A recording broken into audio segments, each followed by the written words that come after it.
નમસ્કાર, આપ જોઈ રહ્યા છો સ્પાર્ક ટુડે ન્યૂઝ। આમોદ નગરપાલિકામાં માજી નગરપાલિકા પ્રમુખ સાજિદ રાણાના ટેક્સ ચોરી કરવાના ચીફ ઓફિસરના ચેમ્બરમાં ગંભીર આક્ષેપ। ભરૂચમાં એ વર્ગની નગરપાલિકામાં 500 રૂપિયા જેટલો ટેક્સ, જ્યારે આમોદમાં ડી વર્ગની નગરપાલિકા હોય અને ગરીબ વિસ્તાર તેમાં 750 રૂપિયા ટેક્સ કેમ?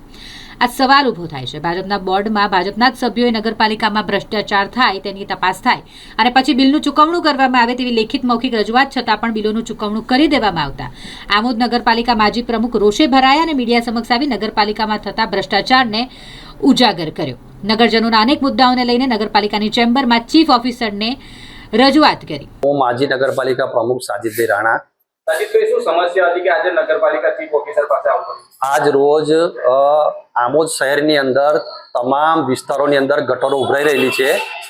વારંવાર રજૂઆત કરવા છતાંય પણ આ કામગીરી થતી નથી। કામગીરી કરે એટલે 5-6 દિવસની અંદર છે, પછી તરત મોટર બળી જાય છે। એ કોઈ જવાબદાર વ્યક્તિ છે નહીં, જવાબદારી કોઈ લેવા માટે તૈયાર નથી। એટલા માટે મુખ્ય અધિકારીને બીજા બધા ઘણા પ્રશ્નોને લઈને આજે રજૂઆત કરવા માટે આવેલા હતા। મુખ્ય અધિકારીએ મારી રજૂઆતને ધ્યાનમાં રાખીને યોગ્ય ઘટતું કરવામાં આવેલું છે, કરીશ એવું કીધેલું છે। પરંતુ આમોદ શહેરની અંદર તમામ માંગણા બિલ ઉપર ભૂગર્ભ ગટર યોજનાના 750 રૂપિયા ટેક્સ લગાવેલા છે। આમોદની અંદર સ્લમ વિસ્તાર વધારે આવેલો છે। જે લોકોએ ગટરના કનેક્શન નથી લીધા તોય છતાં પણ આમોદ નગરપાલિકાએ ટેક્સ ચોરી કરવા માટે 750 રૂપિયા ટેક્સ લગાવેલો છે। એ ખરેખર કોઈ કાયદામાં જોગવાઈ નથી। ખરેખર આમોદ શહેરની અંદર તમામ વિસ્તારોમાં ફરીને એને તપાસવું જોઈએ અને જેને કનેક્શન લીધા તેના 750 રૂપિયા ચાર્જ લેવો જોઈએ। ભરૂચ નગરપાલિકાની અંદર 500 રૂપિયા ચાર્જ જો વસૂલ કરતા હોય તો આમોદ શહેરની અંદર 750 રૂપિયા ચાર્જ કેમ વસૂલ કરો છો? ભરૂચ નગરપાલિકા મોટી છે, આમોદ નગરપાલિકા 2 ક્લાસની છે, તો આવા 250 રૂપિયા વધારે ટેક્સ લેવાનું કારણ શું? અને તે બી તમામ માંગણા બિલ પર ચડાવી દેવાનું। કોઈ પદ્ધતિસર કામ નથી કરેલું, કોઈ સર્વે કરવામાં નથી આવેલું ને ટેક્સ ચડાવી દેવામાં આવેલો છે। એ ખરેખર ખોટું છે। 2024 ની અંદર ભાજપના સદસ્યોએ પ્રમુખને છોડીને 7 મુદ્દા લખેલા છે। મારી પાસે એના પુરાવા પણ છે, એમની સહીઓના પુરાવા છે। એ લોકોએ ભ્રષ્ટાચાર કરેલો છે ને તેની તપાસની માંગણી પણ કરેલી છે।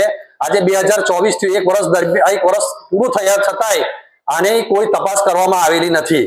સફાઈનો મુદ્દો હોય, તમારે કચરાપેટીનો મુદ્દો હોય, કોઈ કામ કરવામાં આવતું નહીં। 44 લાખ રૂપિયાના ખર્ચે જીસીબી લાવ્યા, એના કરતા જૂનું જે જીસીબી હતું તેને રિપેર કરવું જોઈતું હતું।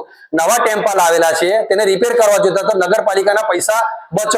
પ્રમુખ એવું કહે છે કે 70% વસૂલાત કરેલી છે, તો સફાઈ કામદારનો આજે પીએફ બાકી છે 44 લાખ રૂપિયાની આજુબાજુનો, કેમ ભરેલો નથી?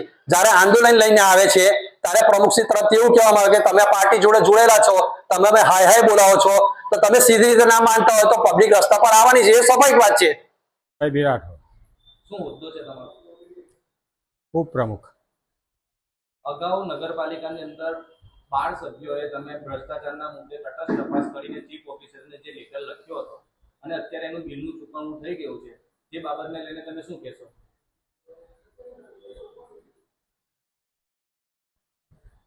જે અમે ભ્રષ્ટાચાર વિરુદ્ધ અમે આપેલું સભ્ય સહીઓ કરીને એ બાબતે સીઓને મળી અને એનું બિલનું ચૂકવણું થયેલ છે એ બાબતે અમે ચીફ ઓફિસરને એ કરીશું। બિલ ચૂકવાઈ ગયું છે એનું શું? તમારું લેખિત આપવા છતાં બિલ ચૂકવણું થઈ ગયું છે તેનું શું કારણ?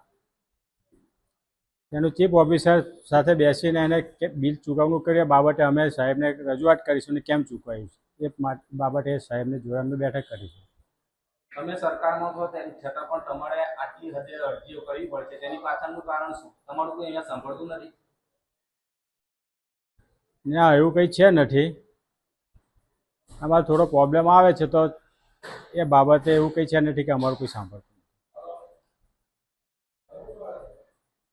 આ અંદર જે સહીઓ છે તે બધી તમારી સહી છે? હાજી।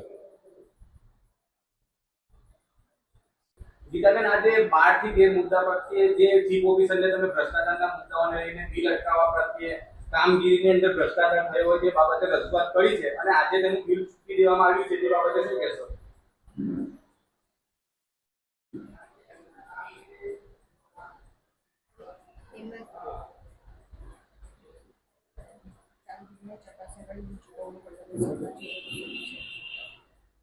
કામની ચકાસણી કર્યા બાદ બિલનું ચૂકવણું કરવામાં આવશે. ચૂકવણું થઈ ગયું છે. પછીની તપાસ ચાલુ છે.